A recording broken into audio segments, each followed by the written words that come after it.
Hello and welcome to Where the Living Room Used to Be, a podcast about Rhode Island's music scene.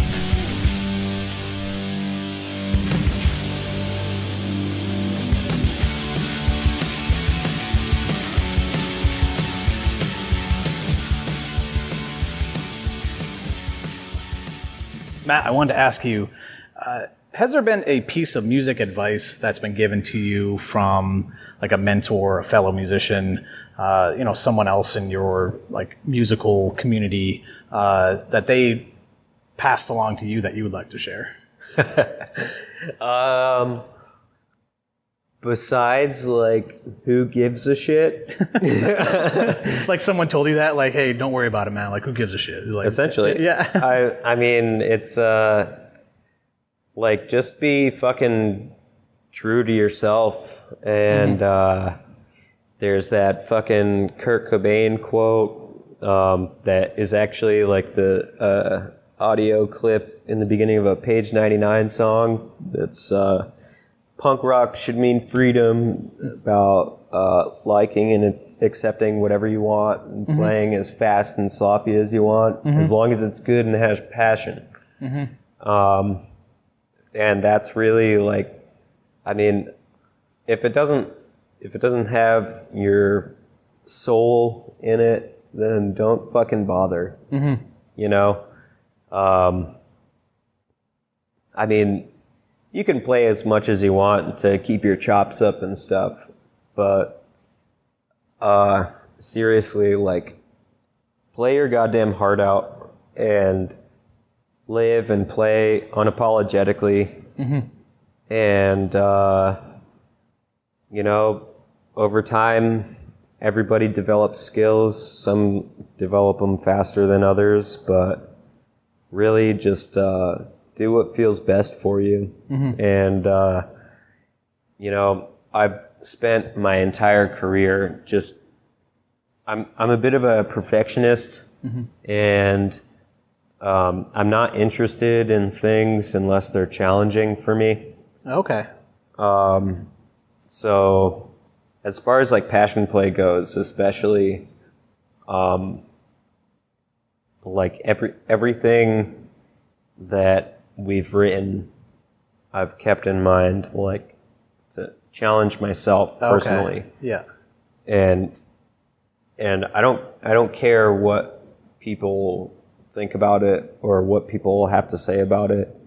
That's why I'm like willing to throw jazz breaks and fucking break beats and just other genre influence into, because I listen to everything. And I don't want to sound like just one thing. And it's mostly for myself, because at the end of the day, like, if I couldn't listen to it, then how could I expect other people to? Yeah. So, like, really play for yourself. Yeah. And dance like nobody's watching. And that's about that. But as far as like... Well, then, yeah, I mean, also kind of... From the other side, I mean, you're sharing about it a little bit now, but like from your own personal experience of, learning drums, kind of at an early age and playing a lot of different styles of music and running an art gallery, running a venue. Like, is there something that you've learned over that time? Besides red line till you headline?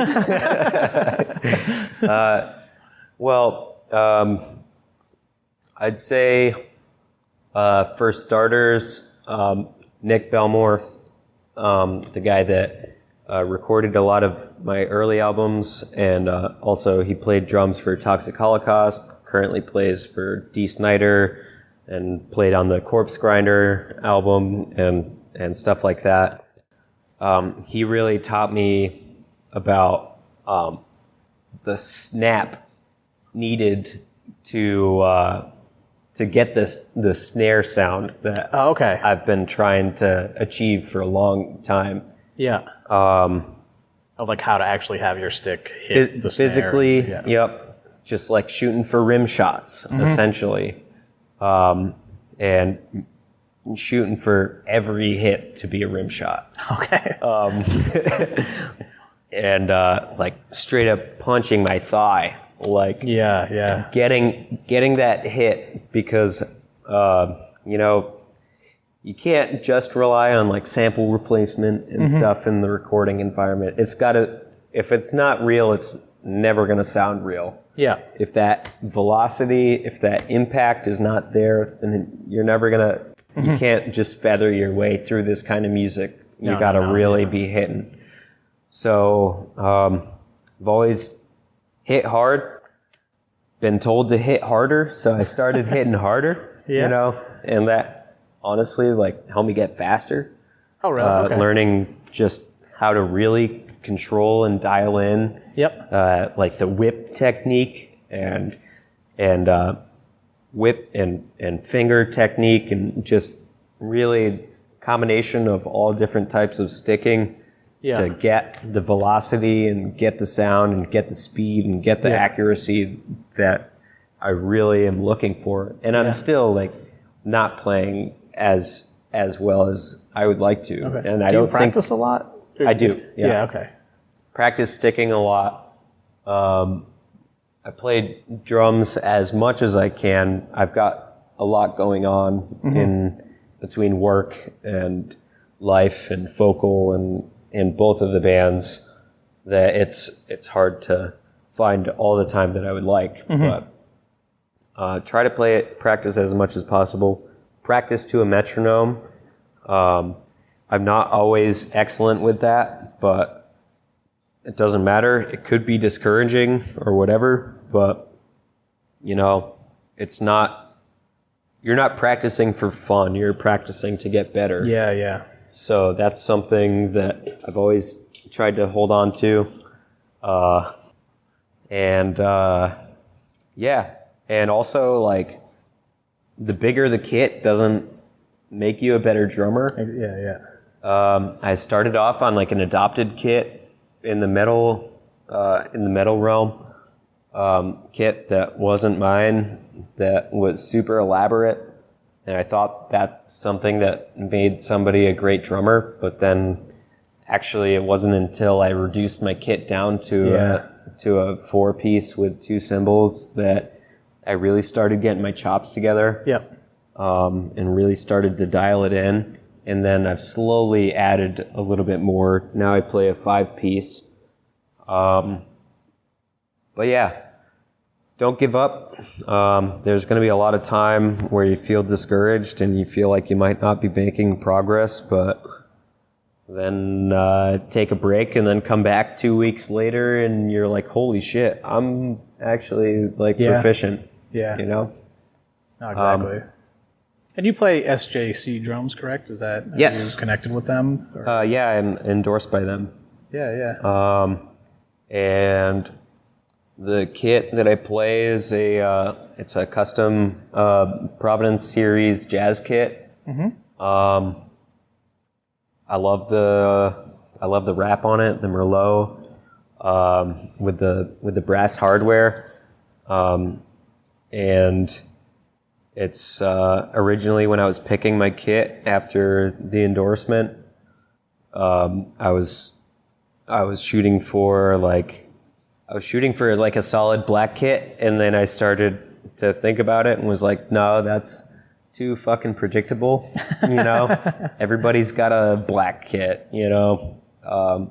So I was like, if I'm gonna go fancy and bougie, I might as well go Merlot, right? Go Merlot, go sexy, you know? And it also, I matched my glasses to it.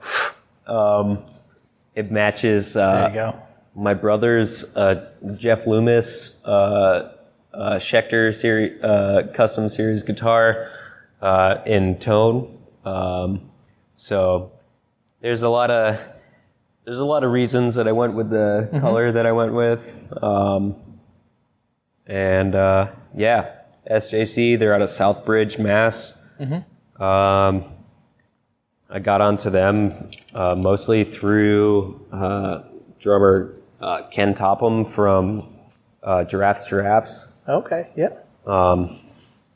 I think they just put out some new shit. They've been like a huge influence on me for the last decade. 2-piece mathcore band. I shouldn't say mathcore. They're math rock, noisy chaos. Yeah. In the lightning bolt realm. But yeah, Cool. SJC. Yeah. Shout out to them. Go check them out.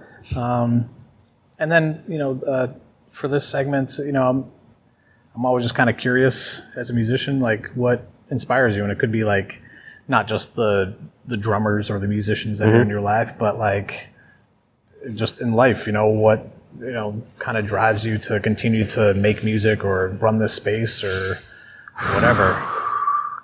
The constant, undying, oppressive weight that is life. Very, admittedly, very depressed person. Fucking every day that goes on, just learning more and more about society and the world and people, really is just crushing. And I only have a few ways that I know how to properly express myself.